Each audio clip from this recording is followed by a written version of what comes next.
Halo anak-anak kelas 4 yang hebat. Bagaimana kabarnya kalian? Semoga dalam keadaan yang sehat ya. Oke anak-anak, hari ini kita akan belajar tema 5, subtema 1 pada muatan pelajaran bahasa Indonesia. Anak-anak hari ini akan belajar bersama Bu Isna. Oke anak-anak, apakah kalian tahu yang dimaksud dengan teks non-fiksi? Ya, teks non-fiksi adalah teks yang dibuat berdasarkan kenyataan yang ada, berdasarkan realita tanpa mengada-ada.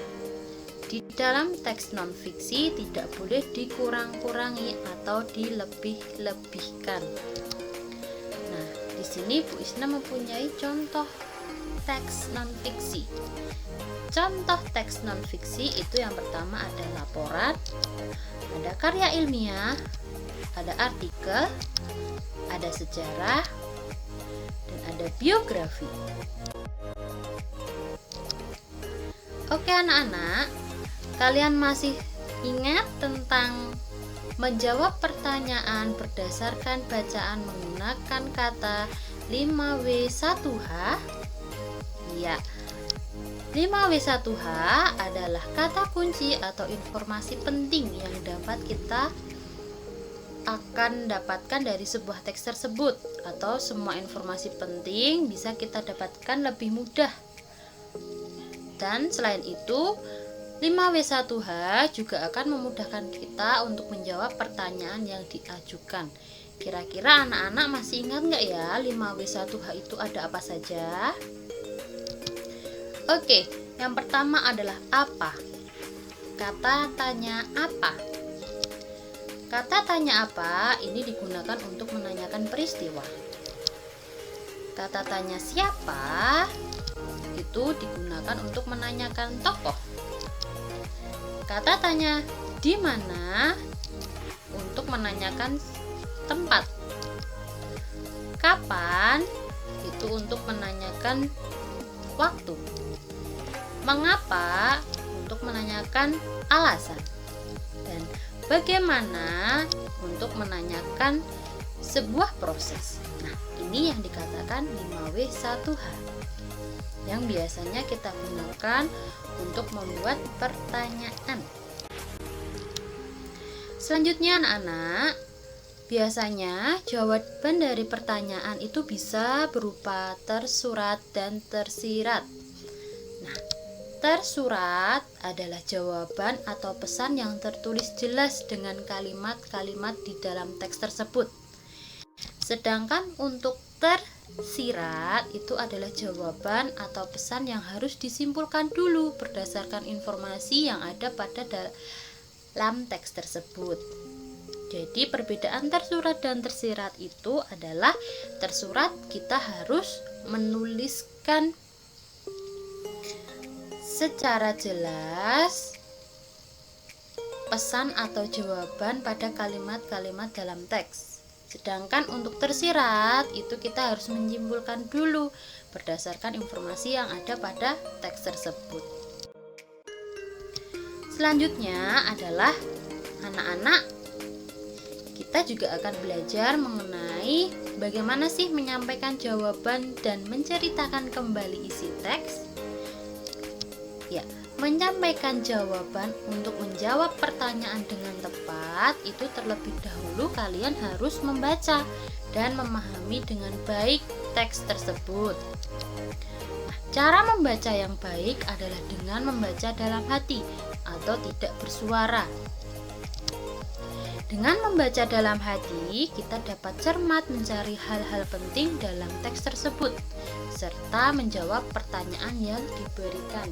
Jadi, ketika kalian ingin menceritakan kembali atau menyampaikan jawaban yang ada pada teks tersebut, kalian harus membaca dan memahami dengan baik teks. Selain itu, kalian cara membacanya itu dengan membaca dalam hati atau tidak bersuara. Oke anak-anak, bagaimana cara kita untuk menceritakan kembali cerita tersebut? Nah, menceritakan kembali isi teks itu dapat kita lakukan dengan merangkai kembali jawaban-jawaban yang ditulis menggunakan bahasa yang baik dan berurutan.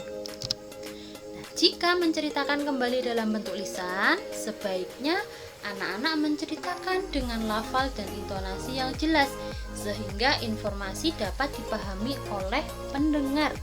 Jadi, ketika kita menceritakan kembali isi teks tersebut, lebih baik kita menggunakan bahasa kita sendiri, namun bahasa yang baik dan berurutan sesuai dengan cerita aslinya. Oke anak-anak, bagaimana langkah-langkah mengidentifikasi informasi suatu teks?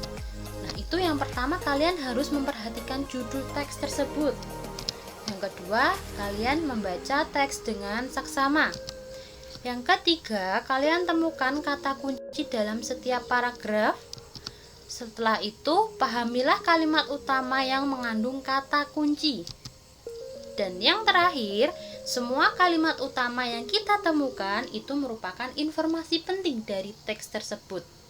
Oke anak-anak, ini merupakan langkah-langkah bagaimana kita nantinya akan mengidentifikasi informasi dari suatu teks yang kita baca ya.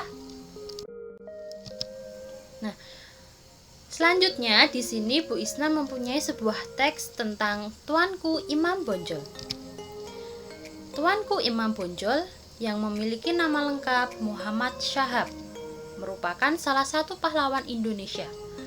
Beliau lahir di Pasaman, Sumatera Barat pada tahun 1772 dan wafat di usia 92 tahun pada tanggal 8 November 1864. Peto Syarif adalah panggilan ketika remaja. Saat dewasa, beliau terkenal sebagai pemimpin yang tegas, menantang penyimpangan ajaran-ajaran agama di Sumatera Barat. Nah, ini adalah sekilas cerita tentang Tuanku Imam Bonjol. Oke anak-anak, setelah kita membaca teks tersebut, kira-kira informasi penting apa ya yang bisa kita ambil dari teks tersebut? Nah, yang pertama, nama lengkap Tuanku Imam Bonjol adalah Muhammad Syahab.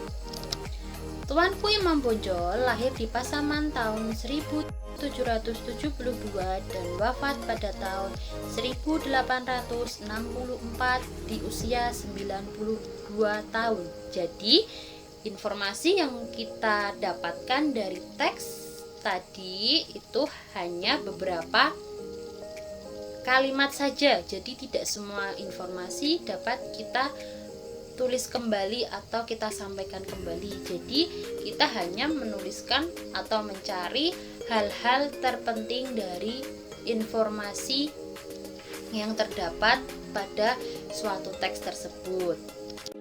Oke anak-anak, hari ini kita sudah belajar mengenai bagaimana cara kita menyampaikan kembali isi dari cerita tersebut. Selain itu kita juga sudah belajar menceritakan atau bagaimana kita menceritakan kembali teks tersebut, dan kita juga sudah mengingat apa yang dimaksud dengan 5W1H ya anak-anak.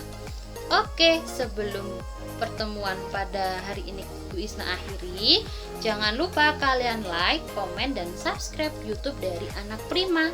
Terima kasih, sampai jumpa di video pembelajaran selanjutnya.